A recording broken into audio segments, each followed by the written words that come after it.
Veja no ICL Notícias, segunda edição. Country be destroyed by invasion and third world lawlessness.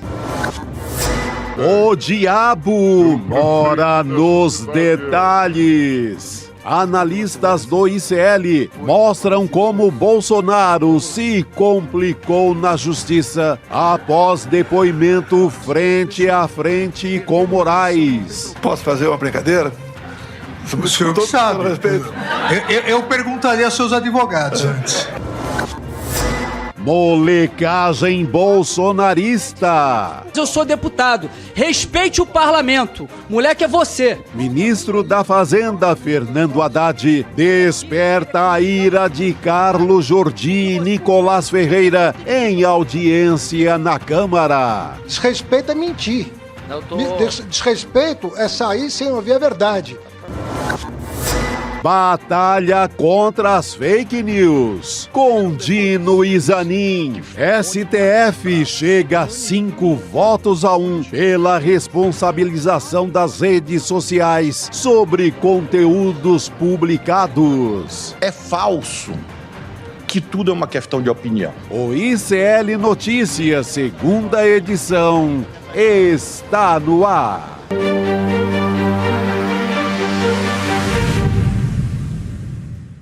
Olá, boa tarde. Seja muito bem-vindo, seja muito bem-vindo. O ICL Notícias, segunda edição, está no ar. Estamos ao vivo nos canais do Instituto Conhecimento Liberta, Eduardo Moreira, também no canal da Voz Trabalhadora no YouTube. Boa tarde para você que chega pela Pop TV no Rio Grande do Sul e também pela Web Rádio São João, nos ouvindo pelas ondas de rádio de Quixadá, diretamente do Ceará. Chico Sá já aposta comigo aqui na nossa mesa redonda. Vamos lá tentar entender esse dia seguinte, né? Dia seguinte ao depoimento desastroso, na minha modesta opinião, do senhor Jair Bolsonaro. Na minha também, Chico. E a gente vai a Brasília também, porque a Elô, que acompanhou de perto ali cada movimento, cada expressão. Aliás, a expressão não deu para ver, né, Elô? Porque ele estava de costas. Mas deu para pegar todas as sutilezas do momento ali, né? Boa tarde para você também, querida.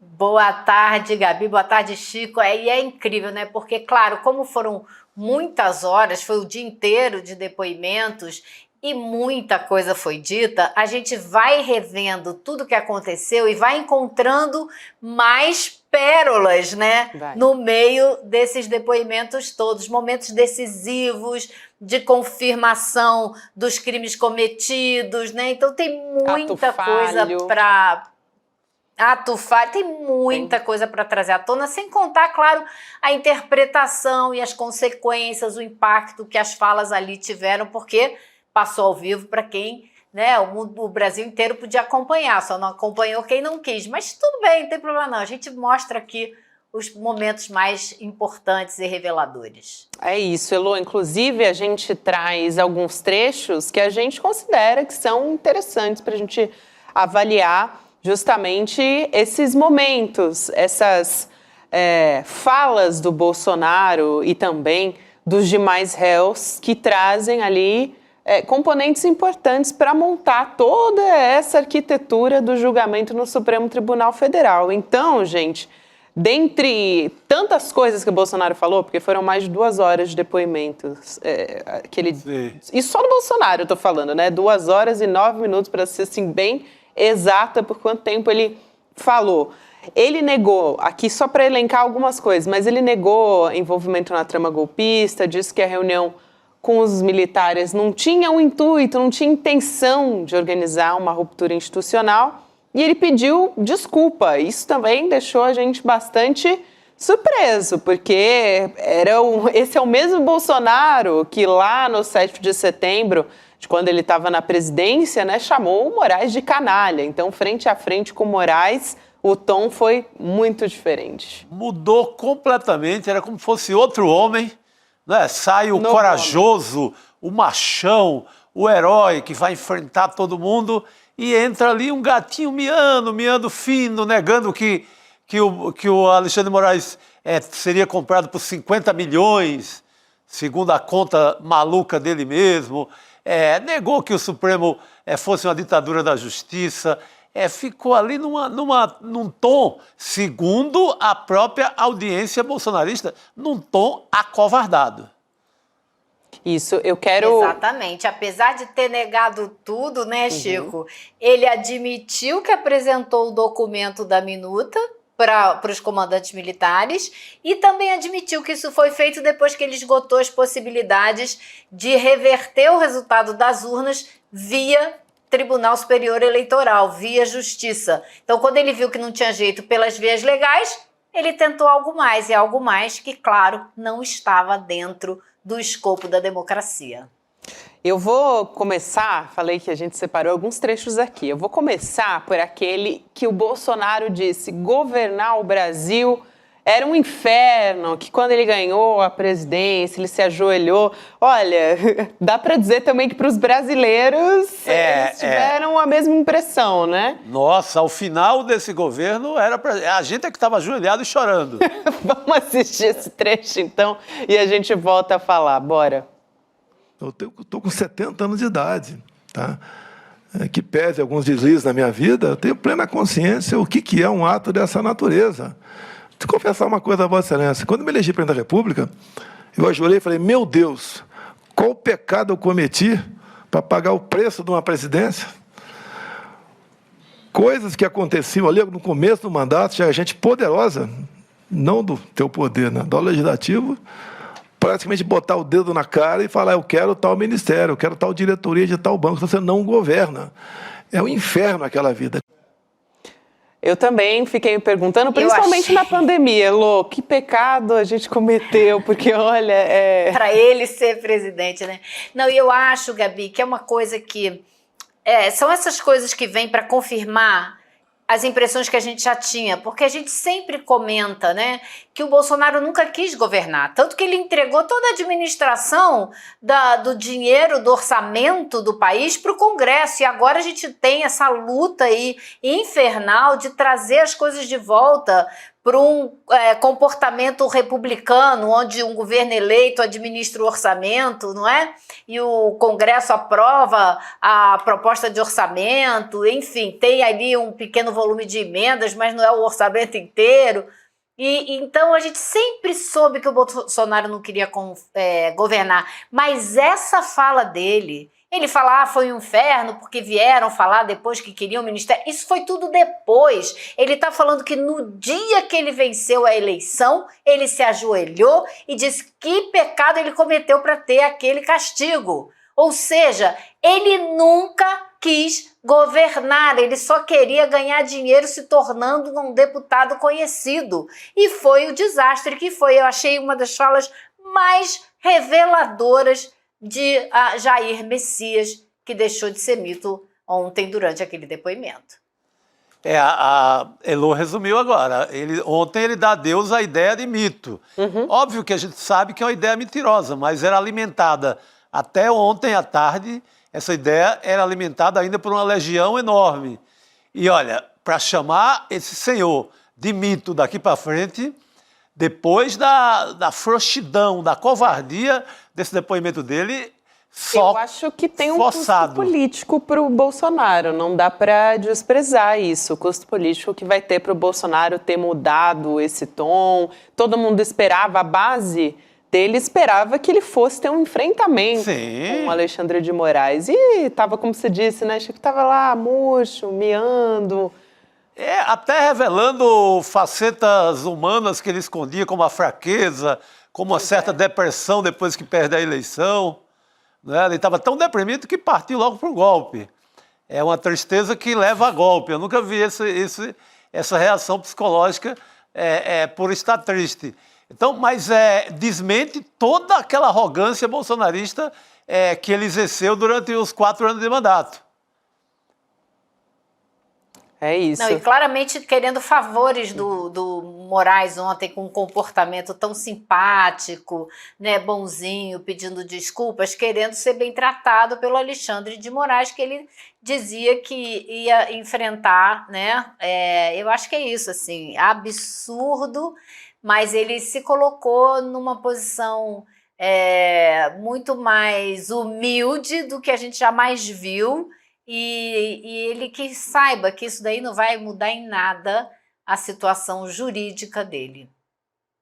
Elô, eu acho que um momento super importante, você falou da situação jurídica dele, né?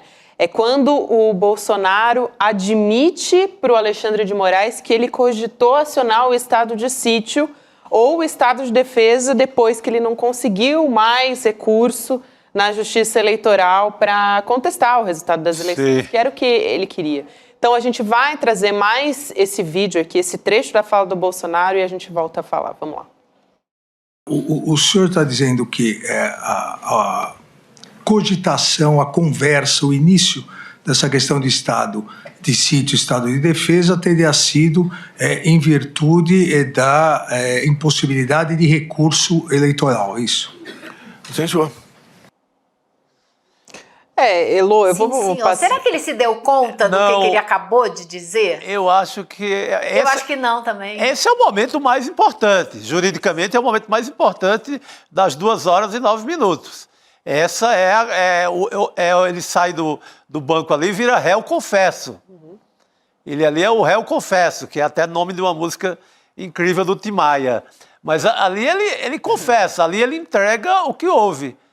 Ele tentou qualquer recurso para contestar as urnas, não achou a tal da fraude, que incluiu até encontro com o hacker de Araraquara, toda aquela patifaria, não deu certo. Agora vamos jogar duro, vamos lembrar 64 e vamos tentar estado de sítio, GLO, chame que nome chamar. Vamos começar o golpe. E eles chegaram a contestar o resultado das urnas na justiça e receberam de cara uma multa de 22 milhões por ter sido uma ação, como é que se chama isso no termo jurídico? Uma ação com motivos frívolos, né? Que não tinha nenhuma razão de ser. E então ele não podia dar sequência a essa ação. E aí ele admite que essa discussão sobre estado de sítio, estado de emergência, GLO, veio então depois de perder a ação. E ele ainda falou para o Alexandre de Moraes: o senhor podia perdoar essa multa porque o partido está precisando de dinheiro. E o Alexandre de Moraes, com toda a tranquilidade que ele usou ao longo de todo o tempo desses 2 últimos dias de depoimento dos réus, disse a ele, como é que se diz? Já foi trânsito em julgado, já teve. Então, não tem mais para onde recorrer. E o Bolsonaro nem disso sabia, porque realmente ele é um gênio. Nem do crime, mas é um gênio. Nem sabia. Não, essa multa, pela confissão do Bolsonaro, ela passa a ser importantíssima, né? Nessa hora que ele vai pro tudo ou nada. Depois dessa multa, Gabi, que ele esquece a ideia das 4 linhas, que ele tanto fala, e joga mesmo na ilegalidade total. Ele parte para a ignorância, como se diz no popular. As 4 linhas, né? Como disse o William de Luca hoje de manhã, pode ser qualquer coisa. 4 linhas. Sabe o que quer Aliás, dizer, né? Chico, você falou em ignorância, eu vou te falar uma coisa, viu? A minha impressão depois do dia inteiro de depoimentos daqueles generais, do Bolsonaro, o general Paulo Sérgio, né? É assim, a gente precisa interferir imediatamente, velozmente, no currículo das escolas militares. Porque se você tem ali a nata das Forças Armadas, os generais de 4 estrelas, o nível de cognição, de capacidade de interpretação, de expressão verbal, eles não conseguiam até nem fechar um raciocínio. O Paulo Sérgio se perdeu várias vezes. Ele foi, na boca dele mesmo, pelas coisas que ele falou, uma prova cabal de como não se pode montar um governo com militares. Foi uma prova cabal também. Ele falou, me desculpa, eu não sou bom com as palavras. Ele chegou a dizer isso. Chegou a dizer isso. Eles são uma prova cabal também de que não se pode permitir escolas cívico-militares nesse país. Tem que acabar com isso urgentemente. Foi assim, estarrecedor o nível cognitivo, intelectual, expressivo desses depoentes. Falando no nível intelectual, né? Tem um momento que tem que ser estudado ali, porque o Bolsonaro, ele critica a própria base dele, né? Essa questão que a gente estava falando, né? O custo político que isso vai ter para o Bolsonaro. tem um momento ali que ele chama de malucos. Ele fala, esse povo aí que vai pedir intervenção militar são malucos. Enfim, esquecendo, né, todo o histórico dele, exaltando o brilhante Ustra no Congresso, dizendo que a ditadura matou pouco, o filho dele também exaltando o AI-5 no passado. Enfim, vamos assistir esse trecho e a gente volta a falar. Vamos lá. Não, e ele mesmo, que estava discutindo um golpe ali, um Estado de Direito, Estado de Emergência, GLO, no mesmo momento. Exato. É uma loucura. Vamos lá dar uma olhada. Agora tem sempre os malucos ali que ficam aquela ideia, né, de AI-5, intervenção militar, que as Forças Armadas, os chefes militares jamais iam embarcar nessa, porque o pessoal estava pedindo ali, até porque não cabia isso aí, e nós tocamos o barco, né? Então, me desculpa, respeitosamente, Vossa Excelência, não estimulamos nada de anormal.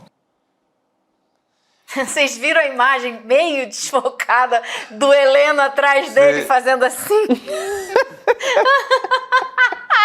Até o Heleno, que falou.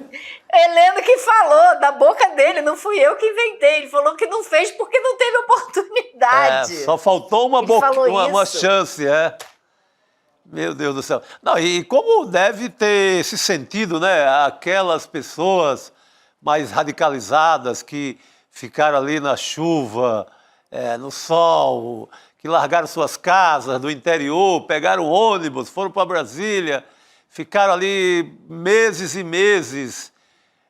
Aquele senhor do caminhão ficou na frente do para-choque do caminhão, arriscando morrer lá descendo ladeira abaixo ali na Serra da Russa, em Pernambuco. Que memória que você desbloqueou agora. Aquele patriota da Banguela ali, daquele caminhão, meu Deus do céu. Como é que é chamado de maluco agora, né? Ele queria dar a vida pelo Bolsonaro e agora é chamado de maluco. Gente, a que ponto chegamos? Eu posso, assim, acho que a gente trouxe aqui, falamos muito a respeito disso, vamos voltar a esse assunto ao longo do ECL Notícias segunda edição, mas eu queria trazer aqui também, ainda tem coisas importantes acontecendo em Brasília. Por exemplo, o ministro Fernando Haddad batendo boca na Câmara dos Deputados, durante uma audiência ali com deputados bolsonaristas. Aconteceu agora há pouco, a gente trouxe a Marina Silva ali sendo ofendida, enfim, sofreu ataques misóginos durante uma sessão. Agora foi com o Haddad, né? Ele chamou, quando ele deixou assim os deputados, os parlamentares ali do bolsonarismo muito chateados, para ser bastante educada aqui, porque ele chamou de molecagem o comportamento do Carlos Jordi, do Nicolas Ferreira.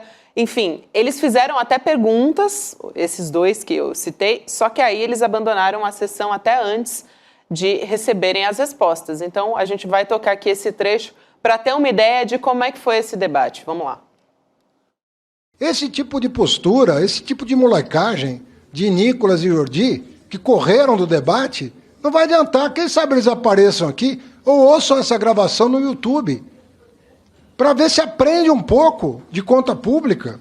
Não vem aqui querer cantar de galo na Câmara dos Deputados, porque você é ministro, mas eu sou deputado. Respeite o parlamento. Moleque é você. Bem, eu pediria aos deputados que tivessem calma com as palavras e etc. O ministro falou que houve uma molecagem de sair, então não chamou ninguém de moleque. Então pediria aos deputados... Quero pedir que retire das notas taquigráficas as ofensas e acusações pessoais que ele fez. das notas taquigráficas as suas palavras de moleque que referiu ao ministro. Não, ou o senhor retira dos dois, ou não retira de ninguém. Peço que retire. Ou o senhor retira dos dois. Peço a vocês que a gente tenha condições de continuar. Bom, o bicho pegou, né? Porque eles fizeram pergunta. Primeiro que todos os dois pegaram uma lista de informações todas falsas. Começaram a falar da economia brasileira só com números mentirosos, todos eles. E apresentar um quadro da economia brasileira totalmente errado. E aí o Haddad sentou, ouviu tudo e quando eles acabaram de perguntar, Quando ele ia responder, eles já tinham saído da sala, eles saíram, não esperaram a resposta, o que é uma grandíssima falta de educação, para dizer o mínimo, mas uma prova de que não estavam interessados em debate algum, nem de ouvir as propostas do governo. E claro que fica a gente na sala, os coleguinhas da quinta série, e avisam, olha, o ministro disse que foi uma molecagem, voltaram correndo e pediram o direito de resposta, que é uma regra da casa, eles têm que dar. E foi aí que o Jordi usou o direito de resposta dele para chamar o ministro Haddad de moleque. E isso escalou, obviamente, isso só piorou até o ponto em que foi um bate-boca tão grande dentro da sessão e o Haddad ficou só olhando, às vezes rindo, às vezes balançando a cabeça e esperando para ver no que ia dar. Até que não foi possível acalmar os ânimos e o presidente da comissão, o deputado Rogério Corrêa, encerrou a sessão e saiu com o ministro Haddad. Agora, eles queriam discutir a proposta do governo para acertar as contas, porque é preciso resolver de onde que vai se compensar, né, esse aumento do imposto do IOF, que o Congresso não quer aceitar de jeito nenhum, e o governo está dizendo, então tá, para eu continuar respeitando a regra fiscal que a gente acertou, que o Congresso aprovou, que é o arcabouço fiscal, foi aprovado pelo Congresso, para eu ficar dentro dessa regra, a gente vai ter que tirar dinheiro de algum lugar, não tem jeito. E eles não querem discutir. Agora, eu acho que tem mais gente no Congresso que vai querer discutir. Esse pessoal foi ali para fazer cena, exclusivamente para fazer cena, esperando o Haddad sair, melar a sessão para o Haddad sair, para ficar como ficaram ali batendo na mesa, chamando ele de fujão, quando ele ficou ali para debater e eles não quiseram ouvir. Eles queriam queimar o Haddad, né? Não era debate. A última coisa, isso é um debate sobre essa questão. Eu quero trazer a fala do ministro Fernando Haddad, Chico, até para passar para você depois. Mas ele dizendo justamente, gente, esse comportamento não favorece o debate de forma alguma. Então vamos ouvir a fala do ministro Fernando Haddad. Vamos lá. Toda vez é isso. Toda vez que nós vimos aqui para esclarecer, eles fogem do debate num tom desrespeitoso, num tom jocoso, sempre fazendo pouco caso das informações que são prestadas, que são informações oficiais. Então eu penso realmente que esse tipo de postura não contribui. Daqui a pouco esse tipo de atividade que é essencial para manter uma relação do executivo com o legislativo em alto nível, ela não vai mais acontecer. A Marina, semana retrasada aconteceu isso, agora comigo, daqui a pouco, olha o ministro que vai se sentir à vontade para prestar esclarecimentos. Se as pessoas simplesmente falam o que querem e deixam a sala, não escutam o que nós temos para responder, por que perguntou então? Somado a esse comportamento, Chico, ainda tem o fator presidente da Câmara, o Hugo Mota, né? Sim. Porque ele já falou, olha, essas medidas que foram apresentadas pelo Haddad, assim como alternativa a esse aumento do IOF, não vão passar na Câmara, vão ter uma reação muito ruim no Congresso, foi isso que ele disse.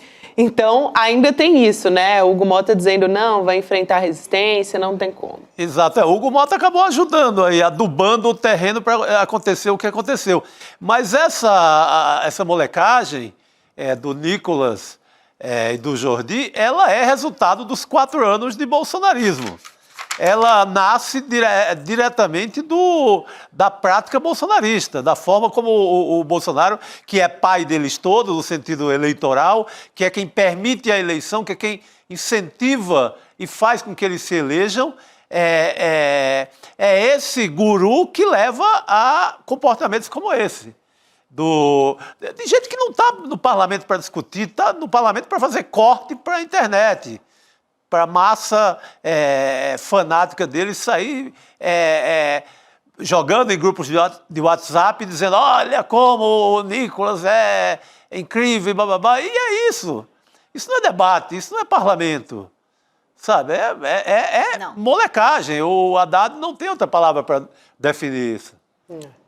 É molecagem mesmo e eu acho que ninguém sabe como fazer para lidar com essa gente, porque é muito difícil. Como que você vai propor, vão fazer um anti-roteiro, porque eles chegam lá com o roteiro pronto, com objetivos claros, com o que vão fazer. Como que você faz? Você não fala nada, você não responde, você também fica sendo ofendido.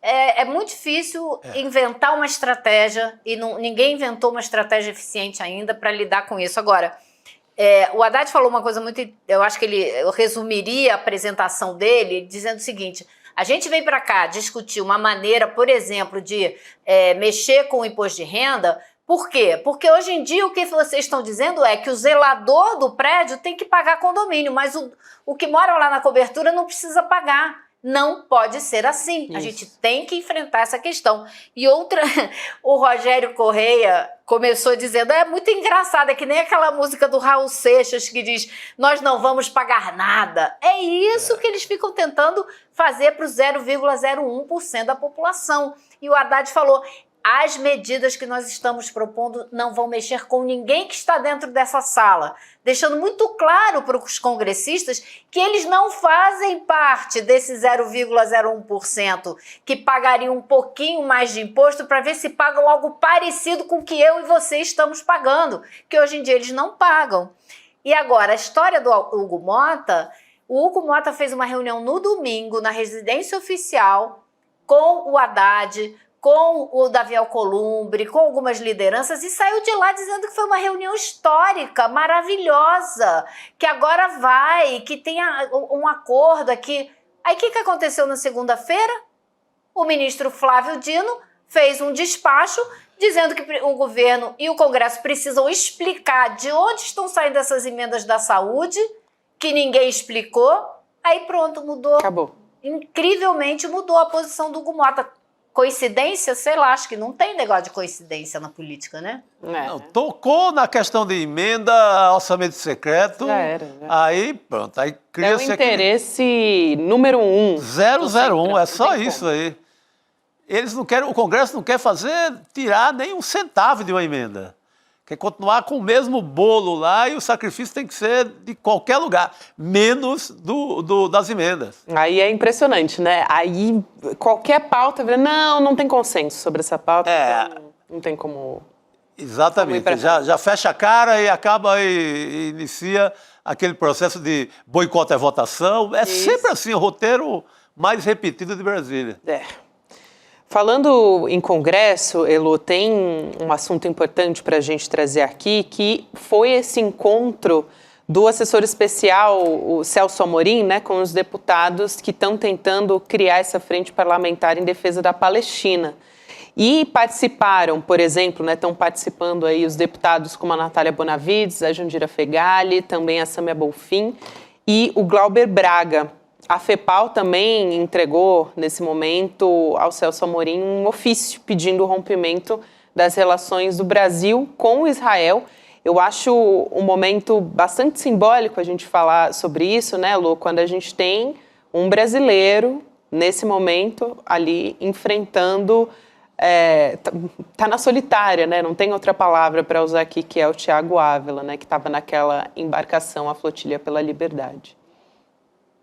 Pois é, Gabi, o que acontece, né? O Thiago, ele é o coordenador dessa caravana, dessa flotilha. E por incrível que pareça, boa parte da imprensa brasileira fica falando só da Greta, porque é a menina que lutou pelo meio ambiente, agora está lá, mas o Thiago Ávila brasileiro é o coordenador da flotilha. E ele está numa solitária porque ele se recusou a assinar o documento de deportação dele, porque, como ele é o coordenador, ele se recusa a sair de Israel enquanto todos os outros que estavam na embarcação com ele não saírem. E como 8 deles também não assinaram o documento de deportação, ele falou, bom, eu não saio daqui enquanto não sair todo mundo. E ele não só começou uma greve de fome, que por isso, e exatamente porque ele começou uma greve de fome, ele está sendo castigado, sendo colocado numa solitária.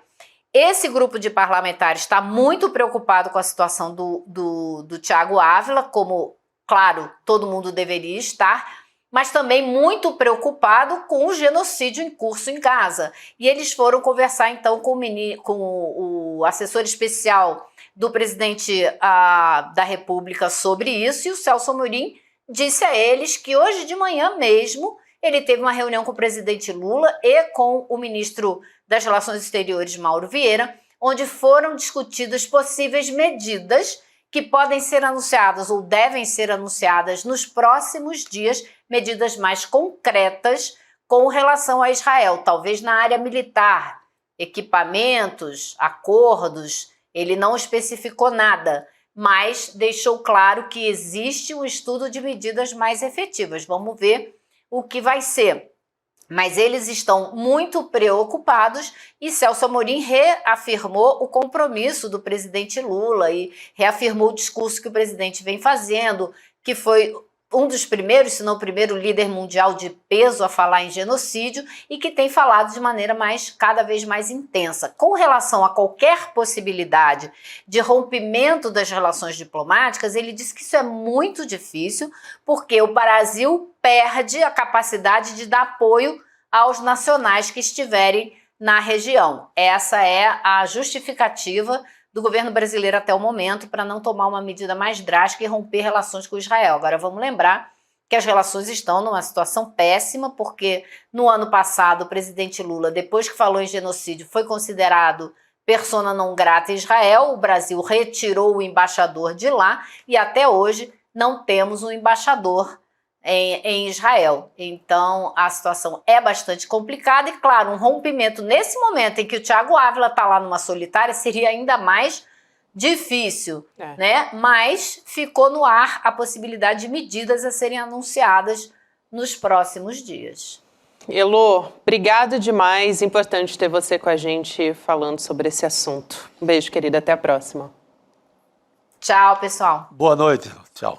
O Rodrigo Viana já está aqui para chegar com a gente. Opa. A gente vai continuar falando sobre temas internacionais, né, Rodrigo? Vamos nessa? Gaza e também Estados Unidos em chamas, né? Aliás, é nessa que a gente vai, mas antes posso chamar já nosso convidado? Você aqui, que manda, Gabi. Junto contigo? Boa noite, Chico. Boa noite, querido. Nem te dei boa noite, né? Porque a gente falou a tarde inteira aqui.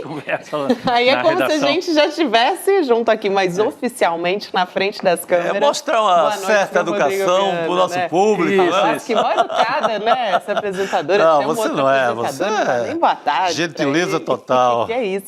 Vamos dar boa tarde também para o nosso querido professor de Relações Internacionais da PUC de São Paulo, o Reginaldo Nasser. Professor, boa noite, um prazer ter o senhor com a gente. Boa noite, o prazer é meu estar aqui com vocês e todos aqueles que nos seguem. Professor, a gente queria trazer para a pauta aqui, a gente estava falando de assuntos relacionados a Gaza, mas também a situação em Los Angeles, que está bastante tensa, né? A gente teve, desde sexta-feira, a cidade tomada ali por protestos contra essas operações do governo Donald Trump, né? Dos agentes da imigração da ICE, que é esse serviço, assim, só para dar a sigla direitinho, né? O Serviço de Imigração e Alfândega dos Estados Unidos. Mas tinha começado de uma maneira pacífica, ganhou muita adesão popular e aí escalou, começou a ter queima de carros e tal, a polícia local começou a agir muito fortemente contra essas pessoas também. A gente está vendo as imagens aqui na nossa tela, enquanto a gente vai trazendo as informações sobre isso. E o Trump, ele não ficou calado diante disso, claro, ele viu os protestos crescendo e aí no sábado ele já mandou 2.000 agentes, isso no sábado, tá? Da Guarda Nacional para o que ele disse que seria conter esses protestos. E aí o presidente dos Estados Unidos foi para as redes sociais, claro, para falar sobre isso. E aí, olha a gravidade do que ele publicou. Já quero ouvir o professor a respeito disso, mas para a gente dar uma ideia de como o Donald Trump está falando a respeito disso. Ele disse, Los Angeles, outra hora uma ótima cidade americana, foi invadida e ocupada por imigrantes ilegais e criminosos. É isso, ele classifica dessa maneira. Gangues violentas e insurgentes estão se aglomerando e atacando os nossos agentes federais para tentar impedir as nossas operações de deportação, mas esses tumultos ilegais fortalecem a nossa determinação. E aí ele diz que ele está instruindo a segurança interna do secretário de Defesa e a procuradora-geral a tomarem as medidas necessárias para libertar Los Angeles do que ele chama de invasão migrante. Eu achei assim, é claro, a gente já sabe qual que é a característica e como o Donald Trump tem esse discurso muito verborrágico para falar dos imigrantes. Mas é realmente impressionante, né? Assim, eu, pelo menos, fiquei impressionada, mais uma vez, com essa gravidade do que ele diz, professor. Quero ouvir sua avaliação. Bom, em primeiro lugar, eu acho que o início de tudo isso a gente sabe quando foi. Logo, nos primeiros dias da posse do Trump, se eu não me engano, no primeiro ou no segundo dia, e já se esperava isso, as suas primeiras medidas radicais foram em relação aos migrantes. Então, isso é um tema clássico da extrema-direita em todo lugar do mundo, e em particular da extrema-direita americana, né? Quer dizer, o migrante é o invasor, é o bandido, né? Que é o que ele falou aí, agora há pouco que você leu. De lá para cá, as medidas só foram intensificando, não só em número, né, atingindo o número de imigrantes, mas na intensidade, eu diria, no espetáculo, né, com humilhação das pessoas, colocando-as numa situação extremamente, para não dizer o mínimo, desconfortável, como eu disse, humilhação. Então, ele vem instigando isso propositadamente. Mas todos esses movimentos saíram pacificamente. E eu destacaria o seguinte: o governador tentou entrar em acordo, conversar com esses movimentos, e se chocou com o Trump. Então, para além dessas questões, há um problema institucional grave nos Estados Unidos, entre o governador de um estado importante e o Trump. Ele discorda do Trump. E o que o Trump fez? O Trump enviou a Guarda Nacional. Está ameaçando enviar fuzileiros navais. E na mensagem que você leu, se perceber ali no final, ele nomeia para atuar nisso o secretário de Defesa. Ou seja, isso é guerra. O secretário de Defesa nunca foi acionado para isso. Guarda Nacional é no limite, não tem um ator armado. Sim, houve reação da população, nós vimos cenas assim, aviltantes. Nós vimos um policial, ou da guarda, eu não sei, mas deliberadamente dar um tiro numa repórter. Ela estava de costas. Nós vimos retirar crianças. E houve uma reação. Mas a reação, se a gente for ver, de qualquer insurgência no mundo. Pedras. Coloca fogo em casa. Não viu uma arma, não viu um tiro. Né? Então, enfim, tudo isso daí é um tumulto que ele cria, gosta de criar e vai surfar em cima disso. Porque é no momento, inclusive, que ele está perdendo apoio entre aliados. As suas medidas de sanções pelo mundo atingindo uma parte da elite americana. Então, isso tudo é muito esperado, porque desvia a atenção. Mas lamentável, a situação dos Estados Unidos não vai bem de jeito nenhum. A gente vai chegar lá também, Rodrigo. Eu só queria aproveitar que ele falou sobre a reação do governador para trazer aqui justamente a fala dele. Na sequência, eu vou passar a palavra para vocês também. Mas então, o governador da Califórnia foi quem respondeu, né? O Gavin Newsom, e acusou o Trump de inflamar propositalmente esse conflito. A gente está vendo aí o tweet na tela, ele falando: eu solicitei formalmente que o Trump, né, o governo Trump, revogasse esse envio ilegal das tropas e devolvesse ao meu comando, né? E aí ele diz: a gente não tinha problemas até o Trump se envolver. Isso é uma grave violação da soberania de Estado. Isso é muito importante porque o professor Nasser ressaltou isso, né? Ele está inflamando tensões e, ao mesmo tempo, retira recursos de onde são realmente necessários. Ele diz: revogue a ordem, devolva o controle à Califórnia. E aí é que o Trump, Rodrigo, ele dobra a aposta e ele ordena, né, um adicional de 2.000 membros da Guarda Nacional da Califórnia. Não, eu ia chamar a atenção para algumas coisas. Boa noite, professor Reginaldo Nasser. Primeiro, me chama a atenção que os manifestantes saem para as ruas lá da Califórnia com as bandeiras dos seus países de origem, né? Sim. Então, há uma sensação de que você não é mais parte dos Estados Unidos. Você tem que resgatar a sua cidadania de origem. Então, se a gente puder colocar de novo aí na tela, os manifestantes marchando na Califórnia com bandeiras do México, eu vi bandeiras de Honduras, Aí, ó, tem da Palestina também, apareceu um Free Palestina ali. Mas do lado direito da tela você via muitas dessas bandeiras tricolores mexicanas. Aquela azul e branca ali no fundo, eu acho que é Honduras ou Guatemala. Passou meio rápido, eu não consegui ver. Mas então, o resgate de símbolos dos latino-americanos. E o vocabulário do Trump, a hora que ele diz as gangues, a Califórnia era um lugar legal, Los Angeles era uma cidade boa, até chegarem as gangues de criminosos que vieram de fora. É a velha gramática da extrema-direita, né? Como já foi feito com os judeus. Você tem que sempre identificar um inimigo, alguém que está ali dentro da sua sociedade, mas que é visto como um elemento que não devia estar ali, um elemento externo. Então o judeu, mesmo morando por anos e anos, por décadas, famílias, gerações, na Alemanha, na Ucrânia, na Rússia, no leste europeu, era visto como um elemento indesejável ainda. Então, a culpa é dele. E aqui nos Estados Unidos, o Trump prometeu meio que fazer a América grande de novo. Não vai fazer a América great again de novo. Então ele precisa de um inimigo para botar a culpa, o bode expiatório. Olha que você não tem ainda sinal da recessão que vem por aí. Imagina quando juntar esses protestos com uma recessão que vai atingir o seu próprio eleitorado. E, Rodrigo, já tem 24 cidades já levantadas.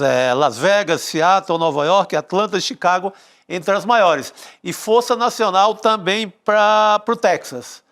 O Trump vai ordenar agora também Força Nacional para o Texas, que é base onde ele é muito bem votado. Então, isso não vai ficar só nesse cenário que a gente está vendo agora. Em Nova York teve manifestação relativamente grande, Gabi. A gente viu as imagens de hoje. Não sei se nós temos as imagens aí de Nova York, em frente ao prédio da administração federal, pessoas se manifestando também contra o governo. O que muda, né? O que é diferente em relação ao nazismo, ao fascismo, é que, por enquanto, ainda bem, a gente não tem milícias civis atuando em apoio a esse discurso extremista do Trump. É o poder de Estado indo para cima dos imigrantes. Felizmente, a gente não tem ninguém atacando loja de descendentes de mexicano, de latino, né? Mas é um perigo isso aí. É um perigo, porque ele vai insuflando, ele vai dizendo, inimigos são eles. Inimigos são eles. Então, é um quadro bastante complexo e perigoso. E o que o Chico falou, o momento mais tenso e pior da economia ainda nem bateu, porque esse tarifaço dele vai ter consequências também, né, Gabi? Eu queria ouvir o professor Nasser com esse componente econômico também, que o Chico lembrou aqui pra gente, professor. Antes disso, em cima do que você observou, Rodrigo, eu diria o seguinte: nada será uma surpresa se essas organizações começarem a atuar, essas organizações de extrema-direita. Os Estados Unidos, e isso quem diz é o FBI, os Estados Unidos tem centenas de organizações de extrema-direita, nazifascista, racista, registradas. Inflamado desse jeito. Estados Unidos, como o acesso a armas é muito fácil. Então, há um histórico, sim, dessas organizações, dessas milícias de extrema-direita atuarem. E que o Chico falou é uma questão clássica, questão econômica. Isso vai insuflar mais ainda. Ou seja, a Barbara Walker, que é uma cientista política norte-americana, interessante que eu a seguia há um tempo atrás, porque ela é uma especialista em conflitos internacionais. Aí, há cerca de 2 anos, ela publicou sobre os Estados Unidos. Aí todo mundo estranhou. Ela está mudando de área de especialização. Não, é que o conflito está dentro dos Estados Unidos. Então, ela vislumbra uma grande possibilidade dos Estados Unidos entrar no processo de guerra civil. Há uma tendência para isso. Então, você veja, além dos movimentos e tudo mais, o conflito com o governador, os conflitos institucionais, com a justiça. Então, a sociedade americana está dividida, porque não vamos também ser tão otimistas assim, porque a gente sabe que essa extrema-direita está enraizada na sociedade americana. É claro que a gente vê e torce para que ela não vença, para que ela não seja hegemônica. Mas ela é muito forte nos Estados Unidos. Aqueles Proud Boys, lembra? Que fazem manifestações, são gangues, né? Vamos dizer, milícias de extrema-direita assim chamados Proud Boys, que são apoiados pelo Trump, fizeram campanha pelo Trump, e o Trump disse que eles são ok, que ele quer o apoio dos Proud Boys, que é proud de orgulho, né? Orgulho branco, contra o que eles consideram que são os indesejáveis, os afrodescendentes e latinos e asiáticos e tudo mais que não seja o branco clássico dos Estados Unidos, Gabi. Eu queria aproveitar, né, seguindo a linha do que vocês falaram aqui, e trazer uma fala do Donald Trump ontem. Era para ele ter feito um discurso de celebração, são os 250 anos do Exército dos Estados Unidos.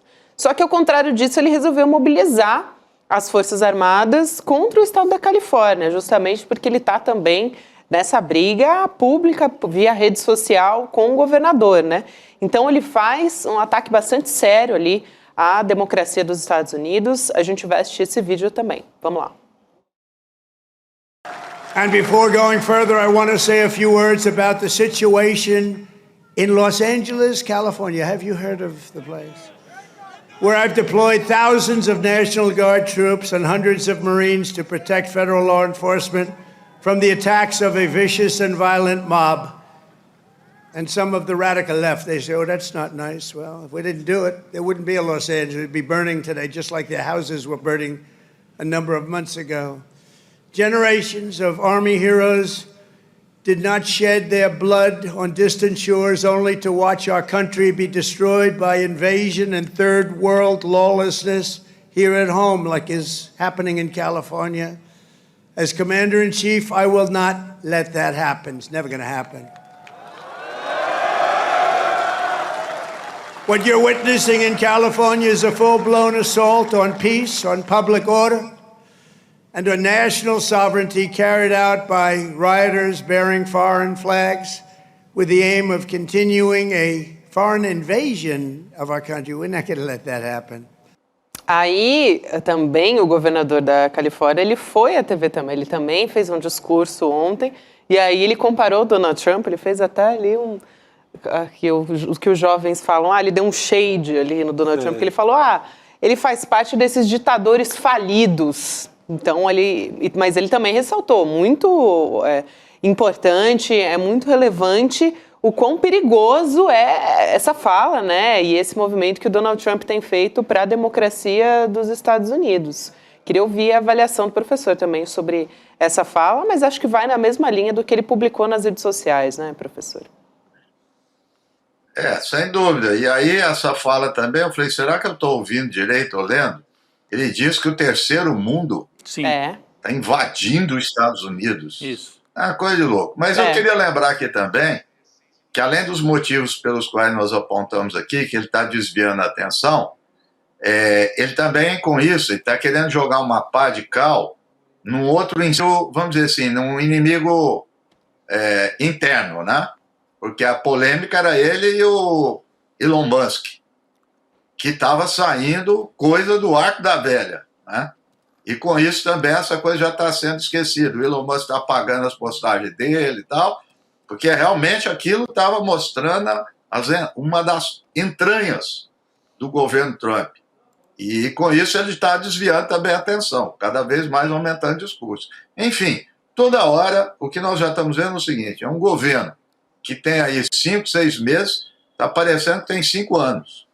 Toda hora ele tem que apagar incêndio, cada hora ele vai para um lugar, seja no âmbito internacional, seja no âmbito interno, completamente desbaratado, completamente.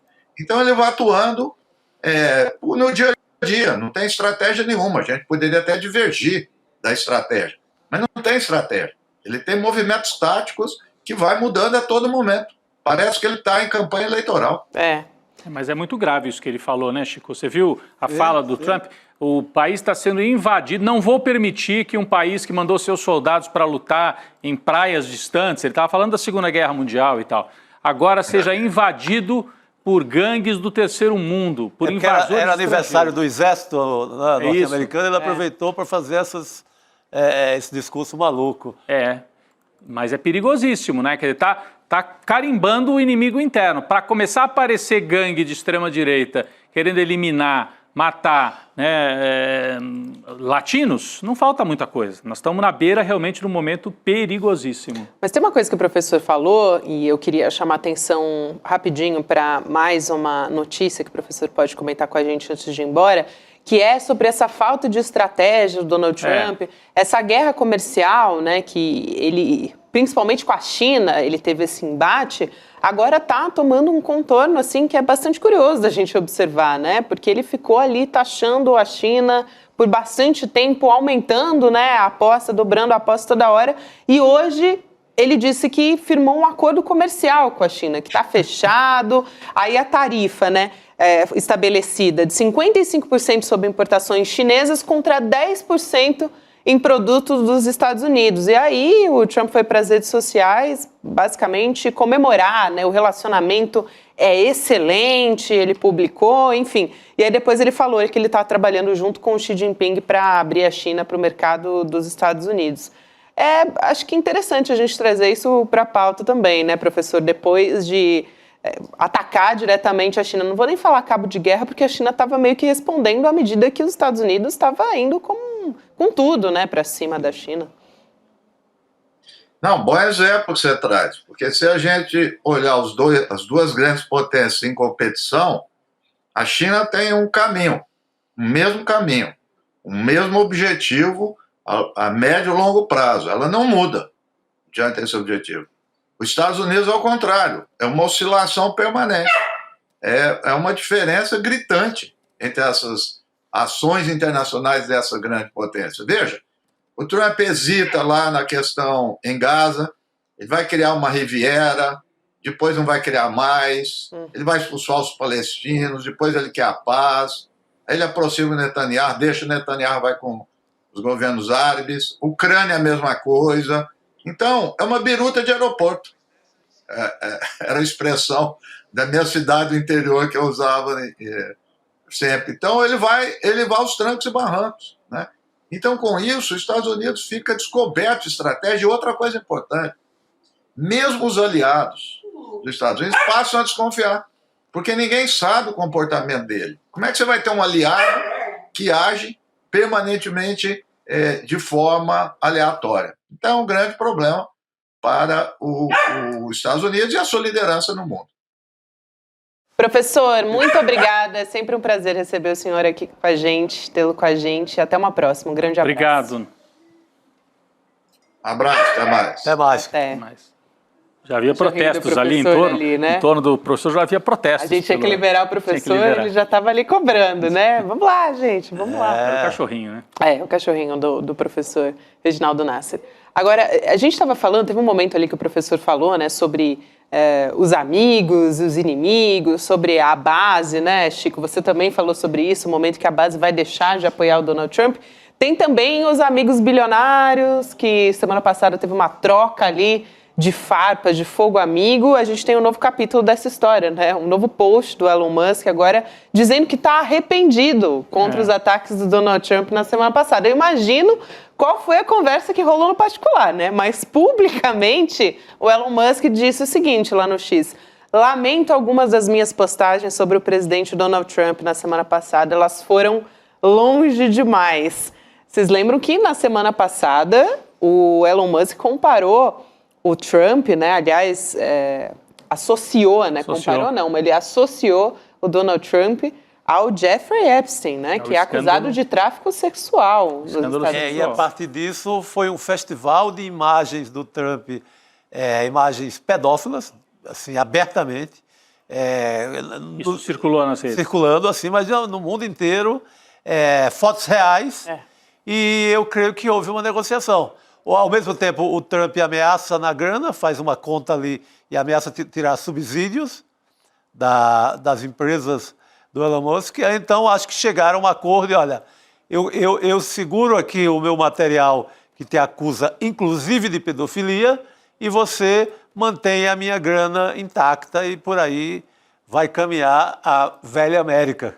Que decadência, né? Que decadência. Decadência absoluta do Império Americano, mas decadência sem elegância e decadência com arma atômica, né? E com muito poder ainda de causar danos. Então, perigosíssimo ainda.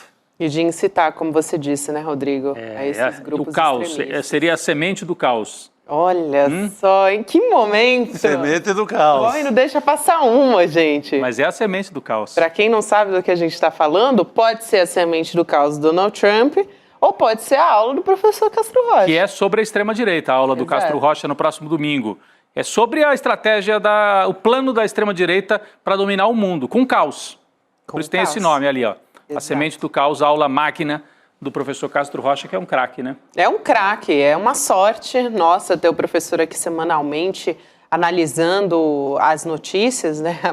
O caos que a gente tem vivido aqui no Brasil também não deixa de ser, né? Ainda tem aí esse espírito do bolsonarismo nos rondando, inclusive agora no Supremo Tribunal Federal, né? Espírito vivíssimo. Vivo agora na Câmara, agora à tarde, numa sessão contra o Haddad. Isso, boa. É esse caos que ronda o tempo inteiro.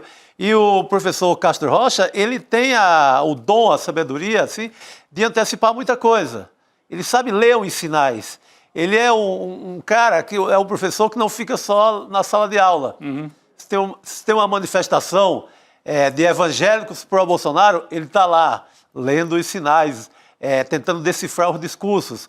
Ele acompanha na rua e estuda a fundo o que é a extrema-direita e o perigo que a gente está correndo todo dia. Então, essa aula é imperdível. É isso. Ele é um estudioso mesmo da extrema-direita. E é estudioso, inclusive, in loco. Ele frequentou os congressos, conversou já com muita gente. Então, o professor vai dividir essa aula com a gente no dia 15 de junho, que é domingo agora, 8 horas da noite. Então, vem com a gente, se inscreve em sln2.com.br, 2 segundinhos do seu tempo para você garantir que você vai assistir a sua aula com o professor Castro Rocha e junto com o Eduardo Moreira também, que vai estar ali na mediação, conversando com o professor. Eu não perco de jeito nenhum, gente, porque o professor Castro Rocha, assim, qualquer 5 minutos de fala com o Castro Rocha parece que eu fico mais inteligente. Por a capacidade de antecipar. Ele acompanha a extrema-direita não só no Brasil. Na matriz do Trump, ele está lá também com o olho aberto o tempo inteiro, para ver o que estão copiando aqui, o que estão tentando implantar no Brasil. Então, esse cara é imprescindível. É isso. Vamos chamar também a Cristina Serra para continuar essa conversa junto com a gente, olhando para temas internacionais também que são importantes. Cris, boa noite para você. Bom ter você com a gente, querida.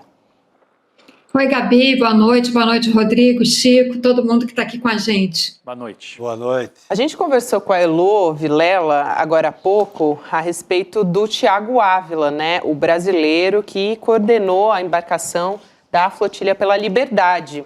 E ele estava no veleiro Merlin, né, que está, o Thiago Ávila, ele está agora em greve de fome desde domingo. O barco ele foi interceptado, a embarcação foi interceptada pela Marinha de Israel. E aí, isso aconteceu na noite de domingo, próximo, assim, não muito, né? Cerca de 200 quilômetros, 185 quilômetros da costa de Gaza. E ele agora está na solitária, né, num centro de detenção em Israel, acusando, inclusive, né, se recusando a assinar um termo de deportação. O Thiago Ávila não quer assinar, por exemplo, a Greta Thunberg, né, aquela ativista que, inclusive, eu acho que o noticiário inflamou muito por conta dela, né? Ela é uma ativista muito conhecida. Ela voltou ao seu país de origem, mas o Thiago, ele é um dos ativistas que não assinou. A Greta já assinou, eu citei, mas também outros 4 tripulantes já foram deportados. Eles deixaram Israel na manhã de ontem. O Thiago é um desses ativistas que está recusando, tem outras 7 pessoas que também não querem assinar, enfim, ele está fazendo essa greve de fome. A embarcação estava ali levando ajuda humanitária, mas acho que mais do que isso, né, gente? Porque a gente sabe que Gaza precisaria, assim, de cerca, acho que a ONU falou isso, né? Cerca de 500 caminhões de ajuda humanitária diariamente para conseguir conter um pouco o que está acontecendo ali. Então, mais do que levar ajuda humanitária, esse é um movimento, né, Cris, que é um movimento que alerta o mundo para o genocídio, enfim, é mais simbólico, tem um peso político mais do que qualquer outra coisa, né? Sem dúvida, Gabi. Ninguém em sã consciência estava achando que a ajuda humanitária que eles estavam levando na flotilha seria suficiente para acabar com a fome em Gaza. E nem é responsabilidade dos ativistas isso, né? Isso aí é responsabilidade do Estado de Israel, que está praticando esse genocídio que a gente está assistindo lá. Evidente que o que os ativistas queriam fazer e fizeram e conseguiram foi chamar a atenção mais uma vez para a catástrofe humanitária que está acontecendo em Gaza, inclusive correndo alto risco de vida, né, e de uma série de transtornos, como agora os ativistas que não aceitaram assinar a deportação, como o Tiago e mais alguns outros, estão enfrentando, inclusive agora com essa informação dele estar sendo mantido numa solitária. Agora, eu tenho lido muita coisa que tem saído a esse respeito, e as informações às vezes um pouco imprecisas, né, não completas, mas uma das leituras que eu fiz há pouco sobre esse assunto aqui antes de entrar é que Israel já teria decidido mudar o processo de deportação ou de expulsão desses ativistas, né, e que eles não precisariam assinar um documento, mas eles seriam expulsos de Israel de qualquer maneira, talvez até em função da greve de fome, enfim, porque, embora a gente saiba que Israel, um Estado que move uma guerra contra mulheres e crianças, é capaz de tudo, inclusive de fazer qualquer coisa com esses ativistas que estão em seu poder. Mas, enfim, são ativistas pacíficos de outros países, de outras nacionalidades. Então, pode ser que Israel não queira, de fato, esticar a corda e aí talvez mude esse processo de deportação, que eu, particularmente, acho que a flotilha cumpriu seu papel, os ativistas cumpriram seu papel e temo pela integridade física e mental deles, portanto, a melhor coisa, de fato, seria o Tiago e os outros ativistas serem deportados, voltarem para os seus países, para as suas atividades, porque ficar sob a tirania, o jugo tirânico de Israel, de fato, não é a melhor opção para eles. Eles cumpriram seu papel, né? Chamaram atenção mais uma vez para o que está acontecendo em Gaza e acho que, sinceramente, em prol da segurança deles, o melhor seria eles voltarem para casa. É isso. Cresce também a pressão para que o governo brasileiro rompa relações, né? A gente comentava isso mais cedo, né? Aqui, acho que com a Elo, né? A Heloísa Vilela também comentava isso e tudo, mas que o Brasil teria uma dificuldade, diz que romper relações acaba não sendo bom, porque veja, como é que você vai tratar os brasileiros que ainda moram lá, né? Mas... o país já está sem embaixador em Israel. Sim. Acho que o Brasil só entraria se fosse numa jogada mais coletiva. Alguns países do Mercosul, países que têm componentes na flotilha, como a França. Então o Brasil isolado nessa parada também não sei se diplomaticamente é um bom negócio. Acho que não é muito da tradição brasileira. A professora Arlene Clemecha, por exemplo, eu conversei hoje com ela defende um embargo econômico e é isso, coletivamente. Sim, e aí dá outra força, né? E você tem uma resposta por meio da pressão internacional, economicamente, né? Sufocar economicamente seria uma... Mas é um embargo econômico do qual não vai participar os Estados Unidos. E a Europa, por enquanto, também não. Fornece armas. Fornece armas e na Europa tem alguns líderes começando a formar um discurso um pouco mais duro contra Israel, no caso da Espanha, até no caso do primeiro-ministro britânico, Partido Trabalhista, mas muito longe de uma ação mais concreta, né? Então, aos poucos, porque tem que dar algum tipo de resposta para suas opiniões públicas, né? Internamente, a França tem uma pressão muito grande, até por causa da população de origem árabe, é muito grande, na Inglaterra também, na Espanha um pouco menos, mas é também um tema importante. Então, esse boicote a Israel, eu diria que está longe de acontecer ainda. É uma situação muito dramática, porque você vê os principais atores políticos e econômicos ainda numa posição de tolerar Israel. Você falou dos Estados Unidos, Rodrigo, também, até para ouvir a Cris a respeito disso, os Estados Unidos acabaram de vetar no Conselho de Segurança da ONU o cessar-fogo também, em Gaza. Né? Então, é isso que a gente tem. Agora, um sistema de sanções para pressionar Israel que não tem a participação dos Estados Unidos e não vai ter, de fato, é inócuo. né? Porque se os Estados Unidos não participam das sanções, Israel pode perfeitamente driblar, né, e sobreviver muito bem a qualquer regime de sanções contra o Estado de Israel. Mas a questão é que mesmo os líderes, enfim, dos principais países da Europa, que têm falado um pouco mais duro com Israel, uma coisa é você falar, outra coisa são suas atitudes. Nenhum deles parece realmente disposto a impor qualquer sanção a Israel, sobretudo naquilo que de fato importa neste momento, que é simplesmente parar de exportar armas para Israel. Esse é o ponto da questão. Nenhum desses países quer fazer isso. Então, é uma retórica, na verdade, vazia, hipócrita, que não resolve absolutamente nada, e a gente fica assistindo a esse genocídio diariamente na televisão, né? a essas cenas de barbárie que a gente está assistindo toda noite, toda hora, todo dia. Sobretudo, o que mais... porque assim, essa guerra ela é tão bárbara, né, que ela vai superando, né, as barbáries que ela produz. Agora são as pessoas morrendo ao tentar pegar comida para sobreviver minimamente, né, naquelas condições mais terríveis. Novamente, a última informação a esse respeito é que cerca de 30 pessoas foram assassinadas a tiros por soldados israelenses porque se aproximaram dos pontos de distribuição de comida que Israel determinou que são zonas de combate. Então, entende? A capacidade de produzir barbárie dessa guerra é infinita, né? E nós estamos assistindo a tudo isso de mãos atadas, porque os países que de fato têm peso e poder para tentar resolver alguma coisa, de fato não estão interessados. Exato. Cris, Chico, Rodrigo, eu também queria trazer aqui para discussão um assunto importante a respeito das Big Techs aqui no Brasil. Sim. Sobre a responsabilidade das Big Techs, né, na publicação de conteúdos. Então, a gente tem o Supremo Tribunal Federal formando hoje à tarde maioria em favor da responsabilização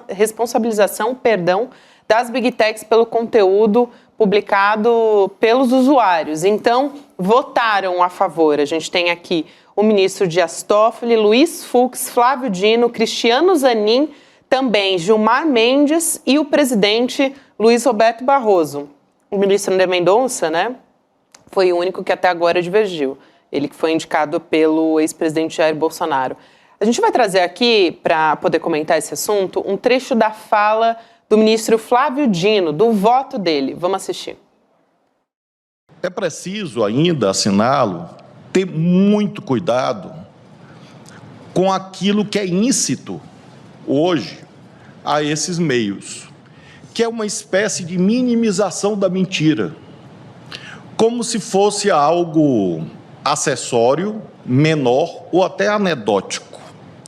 A mentira existe e ela pode ser profundamente nociva, como mostrarei com um trecho do meu voto. É falso que tudo é uma questão de opinião. Você imaginar que a justiça eleitoral não funciona tão bem quanto gostaríamos é absolutamente legítimo. Contudo, dizer que há uma sala escura no TSE, onde magistrados manipulam o código-fonte, não é uma opinião, é uma mentira. E uma mentira tipificada.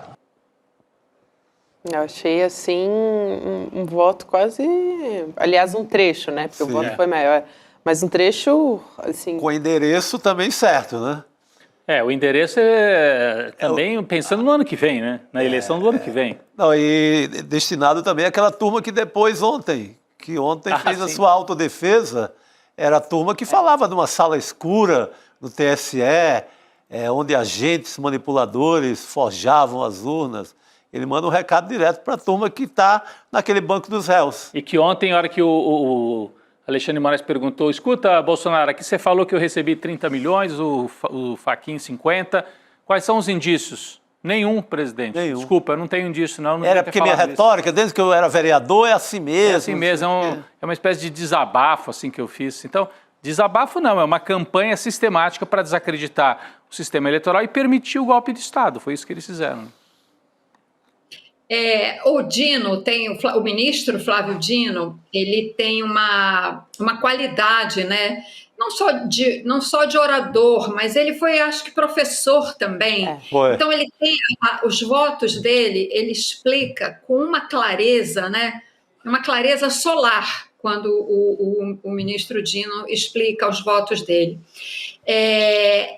Eu acho que essa votação, bom, já está configurada a maioria, né, no plenário do Supremo, e isso é tão importante, isso é um avanço tão grande, e de fato, como vocês comentaram, vai ser muito importante que a gente tenha já essa visão consolidada, né, sobre essa lei, o Marco Civil da Internet, esse artigo especificamente que eles estão analisando para as eleições do ano que vem.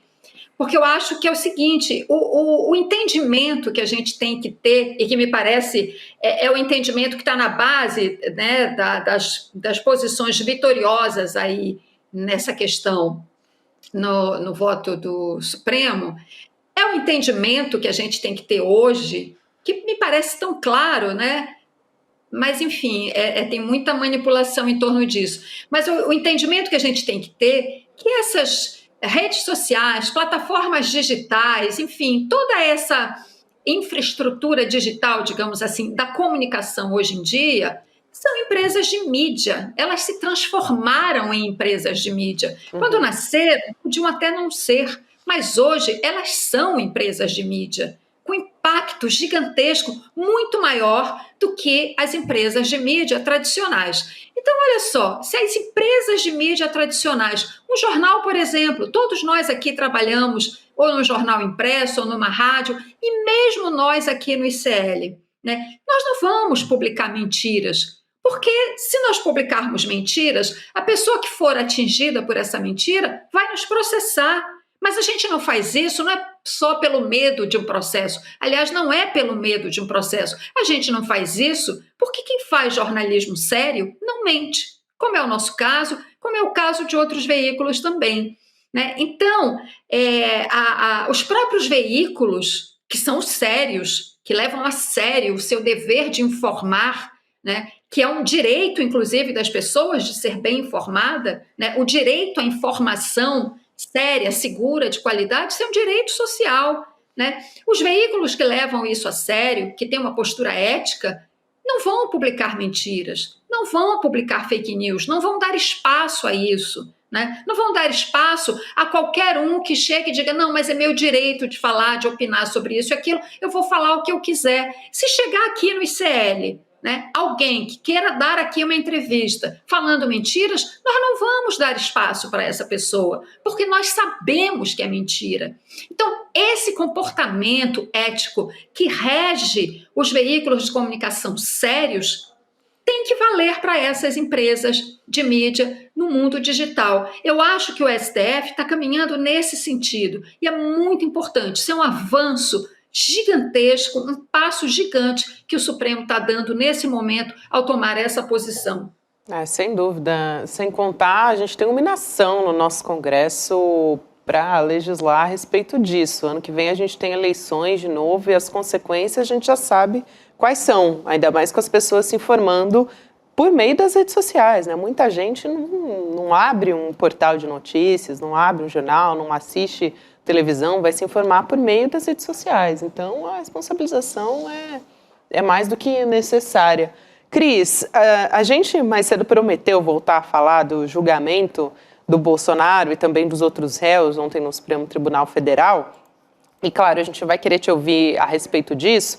Mas uma das coisas que eu conversei hoje com a doutora advogada Adamares Medina foi como, na verdade, esse foi um espaço, querendo ou não, né, tem a questão política ali embutida, e como foi esse um espaço ali para o Bolsonaro, seja se desgastar também, dá para observar dessa maneira, né, que houve um desgaste ali da imagem do Bolsonaro.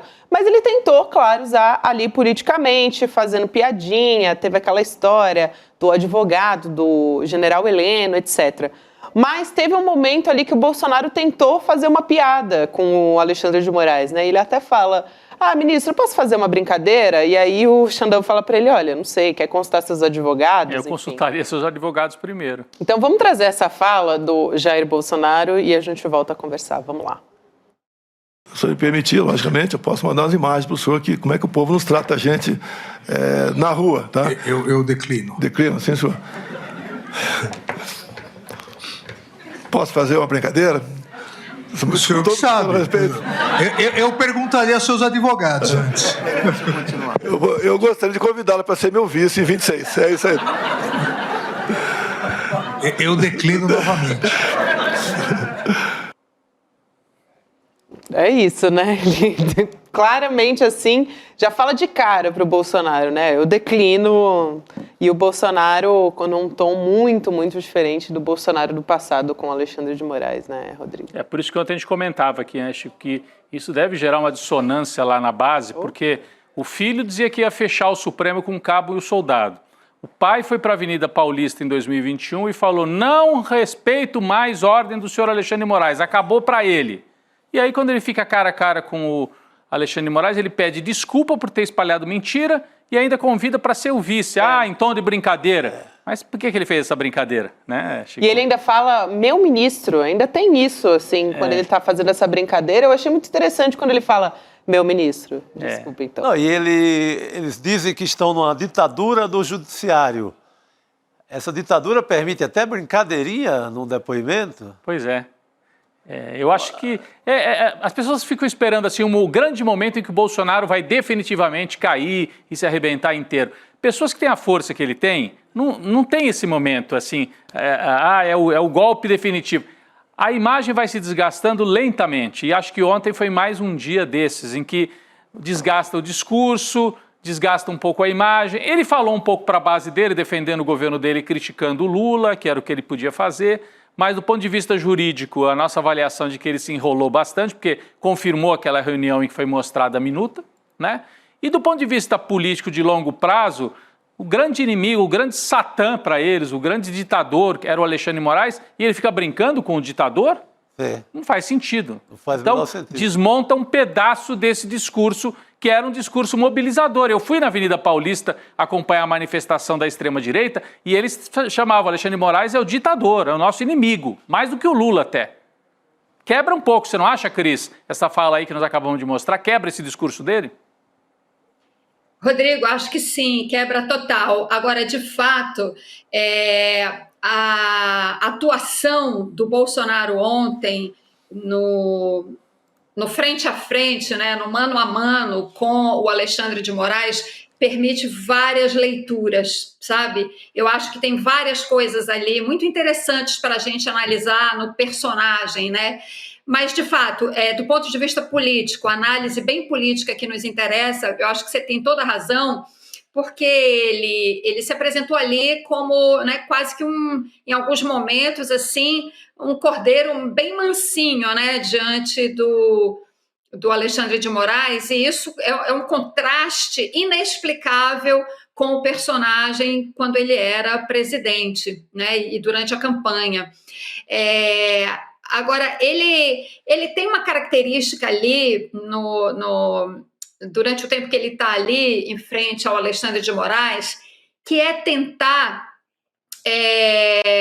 quebrar o gelo, digamos assim, né? Transformar aquela cena ali, aquele momento historicamente tão importante para o país, transformar aquilo ali numa conversa de boteco sem compromisso, sabe? Quando ele faz o que ele chamou de brincadeira, de convidar o Xandão para ser, olha eu falando Xandão, o Alexandre de Moraes para ser vice dele,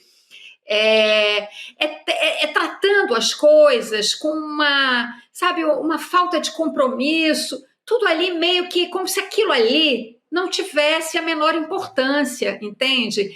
Isso, porque eu acho que nada do que o Bolsonaro faz é gratuito. sabe? Tudo tem uma estratégia de comunicação ali. Eu pelo menos vejo, né, algumas estratégias de comunicação. E uma delas, para mim, é essa. É transformar aquilo ali numa coisa assim, sabe? Numa coisa sem compromisso, uma conversa casual sobre um golpe de Estado. Sim, né? isso. E acho que, apesar do Alexandre de Moraes, de eu ter visto ele, na maior parte do tempo, com uma condução muito séria, muito firme, né, e muito bem preparado para contrapor e tudo mais, as mentiras que todos eles ali falaram, porque todos mentiram descaradamente, né? O Walter Braga Neto, foi um absurdo, né? Ele teve uma crise de amnésia total, mas enfim... Não me recordo, foi a frase, né, Cris, de ontem.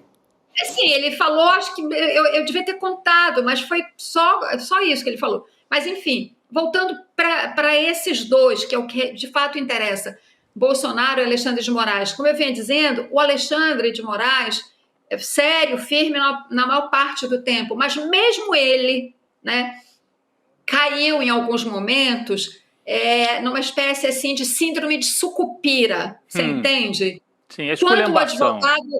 Quando o advogado do Heleno pede para chegar mais tarde, e aí o Alexandre de Moraes fala, não, aí na quinta-feira você vai comemorar, no Dia dos Namorados, na sexta-feira o senhor vai numa quermesse. Isso é suco de sucupira, né, gente? E ele, como ministro, desculpa, do meu ponto de vista, não tem que falar isso. O advogado pediu para chegar mais tarde, olha, senhor, o doutor fulano, é às 9h, e se o cara insistir, é às 9h, está encerrado, sessão encerrada, todos aqui amanhã às 9h. Não tem que ficar fazendo gracinha, entendeu? Senão você faz o jogo desse pessoal que quer, porque não foi só o Bolsonaro que tentou fazer graça, né? O próprio Braga Neto, quando fala, não, eu estou preso, né? O senhor me prendeu, algo assim. O Garnier, de um cinismo o tempo inteiro, um depoimento cínico. Então, eu acho que, assim, o lado de cá, né, da autoridade, não pode cair nessas pequenas armadilhas. Bom, mas isso eu acho que não tira, não compromete a atuação do Alexandre de Moraes, de fato, digamos, ali no conjunto da obra, tá? E o mais importante, né, que eu acho, as provas são tão robustas, tão claras, né, tão consistentes, que o Bolsonaro não teve outra alternativa a não ser confirmar. Ele confirmou que se reuniu, que discutiu, sim, alternativas. Ele fez um esforço semântico ali gigantesco, entendeu? Mas não consegue, ele não consegue se livrar do essencial, que é, sim, ele se reuniu com os comandantes militares, discutiu alternativas ao fato de que ele não foi reeleito. Qualquer alternativa a isso é golpe. Mesmo que ele diga que não discutiu golpe, foi dentro das 4 linhas. Dentro das 4 linhas na cabeça dele, né? O Walter Braga Neto, as provas são tão consistentes, as mensagens e tudo mais, que ele só tem de fato uma saída, que é dizer, não lembro. E quando você diz não lembro, bom, o Alexandre de Moraes vai fazer o quê? Né? Vou dar uma injeção de soro da verdade para o senhor falar? Não é assim, né? Então, para mim, jogo jogado, o Alexandre de Moraes está indo num ritmo bastante acelerado, dentro de todas as etapas do processo, mas ele tem pressa, né? E de fato, não há razão para delongas nesse processo, porque as provas são muito claras e muito consistentes, né? Então, acho que, de fato, desse ano não passa Bolsonaro na cadeia. Cris, ao contrário desses que você citou, o Mauro Cid estava ali até com um papel, né? Ele estava constando tudo. Quem foi, né? Em que momento, qual foi a data, porque ele não pode se contradizer. Então, ele estava ali, apesar de que... ele, se fosse mentir, tinha que mentir igual ele mentiu no primeiro. Então, ele tem que mentir igual. Não pode mentir diferente do que ele tinha mentido. Os outros tinham direito à mentira. O Alexandre de Moraes falava, a cada novo depoimento, falava, o senhor tem direito a faltar com a verdade. Porque é uma autodefesa, é a hora de... tanto que inclui até desabafo. Porque é meio você redundar ali o direito mesmo à defesa. Eu quero contar uma história de mamãe lá que me fazia um bolo de fubá. Conte, meu filho. Conta, meu filho. Inclua, vá longe. E a hora que ele falou Bolsonaro, o senhor tem direito a mentir, o Bolsonaro, não me diga isso. Tem agora oficialmente? Agora oficialmente, está autorizado, né? Gostou. Cris, obrigada por hoje, querida. Bom demais ter você aqui com a gente. Valeu, Cris. Boa noite. Valeu, pessoal. Tchau. Aliás, hoje é dia de provocação histórica. Provocação. Hoje tem provocação histórica, a gente está vendo aqui na tela, História, Economia e Lawfare. O José Cobori. Grande José personagem, Cobori é o nosso convidado de hoje. Ele que é investidor, escritor, professor. Não, ele tem um canal no YouTube, que outro dia eu estava assistindo os vídeos, até tive o prazer de encontrar com o Cobori aqui na redação, no dia que ele veio gravar com o Lindener. É muito legal o canal dele, ele é um cara muito bem informado, tem um perfil assim de quem já teve no mercado e desconfia no mercado. Sabe que nem o Edu Moreira, assim, mas com uma outra história. Porque quem conhece, né? Conhece por dentro o monstro. E aí ele conta pra gente como é que funciona esse monstro do mercado financeiro e também o que ele sofreu de lawfare na época da Lava Jato. Vale muito a pena essa entrevista com o Cobori. Aliás, o nosso Lindener Pareto, nosso querido professor aqui, coordenador das nossas aulas, ele está com umas entrevistas assim, excelentes. Grande elenco. Muito, né? Quem nos acompanha aqui no nosso canal, que acompanhe o Provoca, que começa a partir de agora. 7 da noite. Vamos nessa, gente? Vamos. Então, Opa, Rodrigo vamos Viana, lá. Chico Sá. Amanhã a gente está de volta, tem muita notícia por aqui. Ainda para rolar, ainda amanhã é quinta-feira. Não parece, mas a gente ainda está na metade da semana, metade né? da semana. Vamos nessa, então. Até amanhã. Olá, meu nome é João César de Castro Rocha. Eu acabei de gravar uma aula aqui no ICL, tentando mostrar que existe um plano em todo o mundo e também no Brasil que a extrema-direita utiliza para conquistar corações e mentes, vencer eleições e transformar democracias em estados autocráticos. Dia 15 de junho, um domingo às 20 horas,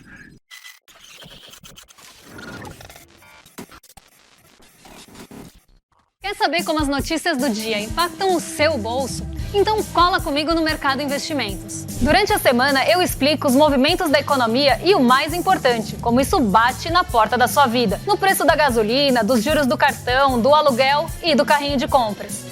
Eu queria te perguntar, o preço subiu mesmo? Porque as pessoas estão cautelosas e receosas com os preços. Elas acham que a inflação vai subir e aumenta essa desigualdade. De segunda a sexta-feira, ao vivo, das 11 às 11h30, um panorama econômico do Brasil e do mundo no canal do ICL Notícias. A informação que faz a diferença no seu dia.